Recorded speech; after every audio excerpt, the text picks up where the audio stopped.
December 17, 1944. Deep in the frozen heart of Belgium, something impossible was happening. The most feared weapon in Hitler's arsenal had just become completely useless. The Tiger II, 70 tons of German engineering and pure destructive power, sat motionless in the bitter cold. SS Colonel Joachim Peiper, decorated veteran of the Eastern Front, brought his fist down hard against the frozen turret. The massive engine had choked, gasped, and fallen silent. But here's what made this moment truly catastrophic. He wasn't alone. Behind him, snaking back through the fog-shrouded Ardennes for miles, his entire Kampfgruppe paper sat paralyzed. 67 tanks, hundreds of armored vehicles, nearly 5,000 of Nazi Germany's most elite troops, transformed in an instant from a terrifying blitzkrieg spearhead into nothing more than a massive, helpless traffic jam. This was Hitler's final card, his last desperate gamble to turn the tide in the Battle of the Bulge. They were supposed to be tearing through Allied positions, racing toward the Meuse River, splitting the American and British armies in two. Instead, dead in the water. So what stopped them? What secret weapon had the Allies deployed to neutralize Germany's finest fighting force so completely? The answer was almost embarrassingly simple and absolutely terrifying. Every fuel gauge read empty. But this wasn't just bad planning. This was a symptom of something far worse. A terminal illness eating away at the entire German war machine, and Peiper knew it. His orders weren't just to fight and conquer, they were to hunt. The entire offensive had been built around a strategy that exposed Germany's deepest weakness. They had to steal American fuel just to keep moving. Think about that. The nation that invented the blitzkrieg, lightning-fast mechanized warfare, could no longer fuel its own tanks. Their plan: run on enemy gasoline or don't run at all. As his men shivered in their useless machines, Peiper's eyes locked onto a small village through the mist. Hansfeld, an American supply depot abandoned so hastily that coffee cups were still warm, fires still crackling, and then he saw them, row after row of American jerry cans, thousands of them just sitting there. Was this the miracle they needed? A junior officer cracked one open, inhaled deeply. Benzin, Herr Oberst, high octane. The relief rippled through the ranks like electricity. His men poured out of their vehicles, frantically beginning the transfer operation. Peiper walked through the massive stockpile, calculating in his head. 50,000 gallons, an absolutely staggering amount, enough to fill every vehicle in his entire battle group, enough to reach the Meuse and maybe beyond. In that moment it felt like divine intervention. The offensive was saved. The war was still winnable. But as he stood there watching his elite SS soldiers pour American fuel into German panzers, a disturbing question began gnawing at him. A question that would unravel everything. Why would they just leave this here, if the Americans could simply abandon what Germany considered a war-winning treasure? What did that say about the enemy they were actually fighting? This wasn't a miracle at all. It was a warning. To truly grasp the shock Peiper was experiencing, you need to understand Germany's reality in late 1944. The Third Reich was literally running on fumes. For months, Allied bombers had been systematically obliterating Germany's fuel production. The Luna Works, the crown jewel of synthetic fuel production, had been reduced to operating at less than 5% capacity. The refineries at Perlitz, Blechhammer, Brooks, ghost towns running at under 10%. Albert Speer, Hitler's armaments minister, had delivered reports proving in cold, hard numbers that Germany could no longer wage mobile warfare. The Luftwaffe was grounding its most advanced fighters, not because they lacked pilots, but because there was no aviation fuel. Pilot training had been slashed from hundreds of hours to a pathetic 60. The mighty Kriegsmarine, rusting in port. Those powerful battleships and cruisers couldn't leave harbor. On the home front, civilian vehicles had been banned for years. A single liter of gasoline was worth more than gold, and the Gestapo would launch full investigations over black market fuel theft. The nation that conquered a continent was reverting to horse-drawn carts. Now compare that to America. In 1944, the United States didn't just have an oil industry. It was the oil industry. America pumped out 1.8 billion barrels of crude that year. Germany, even counting all its synthetic plants and captured Romanian fields, managed just 33 million barrels. Let that sink in.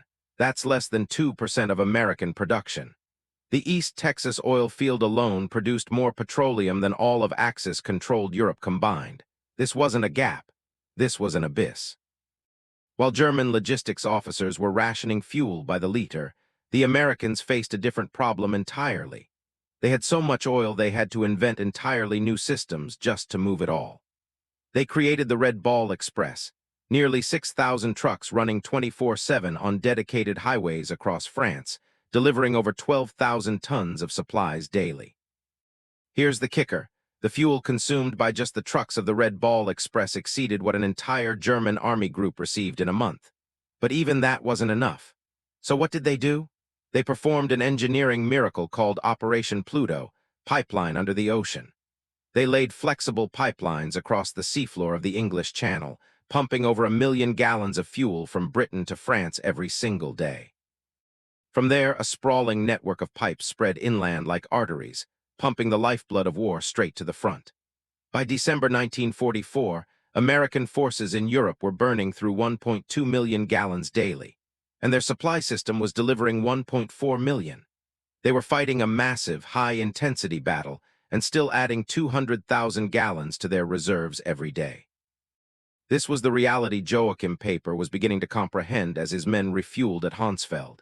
His miraculous discovery of 50,000 gallons, that represented less than 4% of what the Americans pumped across the channel daily. It was a rounding error, a footnote. Then the evidence started piling up. One of his sergeants who could read English found shipping manifests in the abandoned depot office. He brought them to Peiper, hands trembling. The documents traced this gasoline's journey from a Texas refinery to a New York port, across the Atlantic to Liverpool, across the Channel to Normandy, then trucked 400 miles to this tiny Belgian depot. The entire journey, over 6,000 miles, had taken less than 6 weeks. Peiper read the papers, crumpled them in his fist, said nothing. According to the sergeant, his face went ashen, but it got worse. Another soldier discovered stacks of stars and stripes, the American military newspaper, dated December 15th, just 2 days old. The headline celebrated the opening of a brand new pipeline from Cherbourg to Verdun, capable of delivering 300,000 gallons per day. Do you understand what that meant? A single secondary pipeline was delivering 6 times more fuel every day than the amount Peiper had just captured, the amount he thought would save the offensive. Elation evaporated. Cold dread took its place. They weren't fighting another army. They were fighting an industrial planet. With their tanks now full of American gasoline, Kampfgruppe Peiper roared back to life.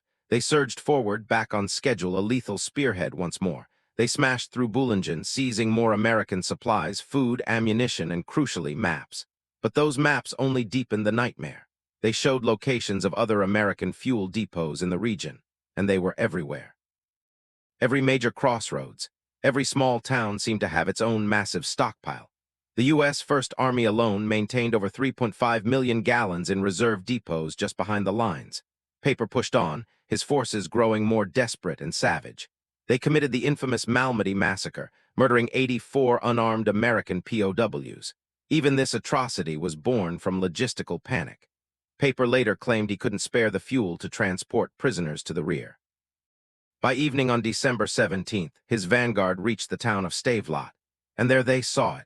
The ultimate prize, the largest American fuel depot in the entire sector, containing over 2 million gallons of gasoline. This was it. Here was the fuel to reach not just the Meuse, but all the way to Antwerp. Here was the fuel to win the Battle of the Bulge. But as the lead German tanks rumbled toward the depot, they witnessed something strange.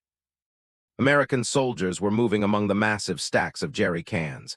They weren't mounting a defense. They weren't trying to evacuate the fuel. They were destroying it. Captain John Brewster of the 291st Engineer Combat Battalion had his orders: deny the fuel to the enemy at any cost. His men worked frantically, pouring gasoline to create ignition trails between stacks, distributing white phosphorus grenades. As Peiper's tanks crested the hill overlooking the depot, Captain Brewster gave the command. A sergeant pulled the pin and threw. The world erupted in flame. A wall of fire shot hundreds of feet skyward. Within minutes, the entire 15-acre depot had become a raging inferno. A pillar of black smoke climbed thousands of feet into the winter sky, visible for 100 miles in every direction. The blaze would burn for 3 full days, consuming enough fuel to have powered the entire German offensive to Antwerp and back. Peiper stood on his command tank's turret, watching the fire in stunned silence. One of his men later recalled his words. He turned from the inferno and said quietly, "They can afford to burn 2 million gallons just to deny them to us. What are we even doing here?" That question echoed across the Ardennes. All along the front, American engineers were doing the same thing. At Spa, too, 5 million gallons burned. At Francorchamps, another million.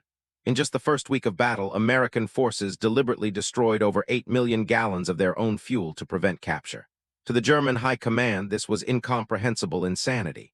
8 million gallons exceeded the fuel they'd allocated for the entire offensive. It represented enough energy to change the strategic balance of the war. To the Americans, a sound tactical decision. A vast and, most importantly, replaceable resource. While Peiper's men desperately siphoned the last drops from knocked-out vehicles, American C-47 transport planes were flying hundreds of sorties to besieged Bostonia, airdropping supplies including 160,000 gallons of gasoline.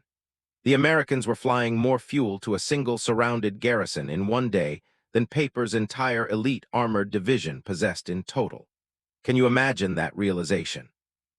The understanding spread like a virus from the front lines to the highest command.